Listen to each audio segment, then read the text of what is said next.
vocês receberem esse paciente com simpatia e, dentro desse conceito de simpatia, perceber que é muito importante criar empatia com o paciente. É muito importante nós termos a concepção de que o paciente que vem ao dentista não vem com a melhor das disposições em geral. Na maioria das vezes, infelizmente, os pacientes vêm à procura de cuidados profissionais, de cuidados médicos profissionais, de cuidados médicos dentários, odontológicos. Essa procura geralmente está associada à presença de alguma patologia ou pelo menos de uma queixa.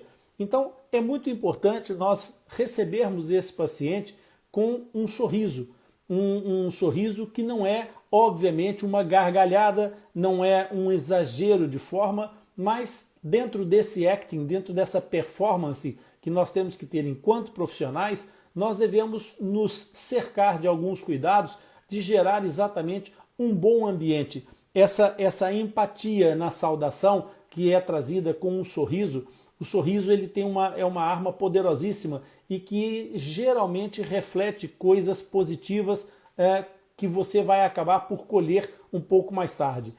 Receber um paciente de cara amarrada, de mau humor, vai fazer com que a predisposição desse paciente, dessa pessoa, acabe por também ser infectada, ser contagiada pelo seu estado de espírito. Então é muito importante que você, nesse primeiro momento, demonstre alguma empatia, alguma simpatia, com um sorriso para receber o seu cliente, o seu paciente, e que lhe faça uma saudação direta. E é muito importante nessa altura o paciente sentir-se o centro da sua atenção. É muito, muito, muito importante que o paciente se sinta o centro da sua atenção. Então, quando o paciente chega na sua frente, que você o cumprimente diretamente. Ou se você optar por ter o paciente já no seu local de consulta e entrar a seguir ao seu paciente, está tudo bem. A ordem dos fatores não altera o produto, desde que você faça com que esse paciente se sinta notado, percebido, que ele seja saudado por você de uma forma empática, de uma forma que traga uma boa energia e que lhe traga alguma simpatia recíproca para com o profissional que vai atendê-lo. Então, uma das questões mais sérias e que muitas vezes faz com que alguns colegas possam ficar logo no primeiro momento já com a sua consulta comprometida por exemplo, quando o dentista, quando o jovem dentista não se apercebe do estado de espírito daquele paciente. Porque é diferente você receber um paciente que veio à sua consulta para fazer uma revisão periódica em que ele não tem propriamente uma queixa, de um paciente que chega no seu consultório com alguma queixa dolorosa, uma queixa de hiperalgia, de alodínia, alguma situação que traz esse paciente de uma forma mais sensível. Então, o humor desse paciente não estará exatamente nas mesmas condições e é muito importante que você, ao entrar junto desse paciente, que você chegando nesse paciente, tenha a percepção exatamente de calibrar a sua atuação perante o estado de espírito daquele paciente.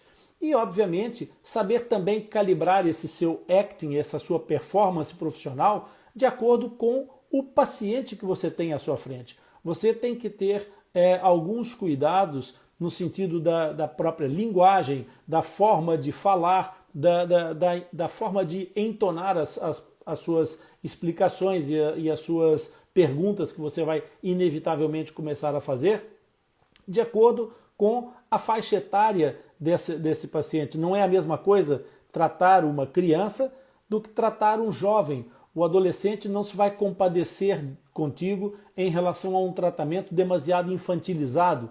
Ao mesmo tempo que um adulto, em geral, dependendo do tipo dos adultos, porque, obviamente, a calibragem do seu acting tem que ser caso a caso, tem que ser individualizada. Então, um adulto, em geral, não vai ter o mesmo tipo de linguagem, nem corporal, nem da própria estrutura da língua, daquilo que você vai dizer ao seu paciente, com as palavras que você vai usar, de um paciente adulto para um adolescente. Eventualmente, para um adolescente, você poderá incluir algumas expressões idiomáticas, algumas expressões populares de calão, de gírias, que eventualmente te aproximam e criam conexão com esse paciente, mas que com o paciente adulto pode gerar exatamente uma aversão ou uma descredibilização. Então, esse acting é muito importante.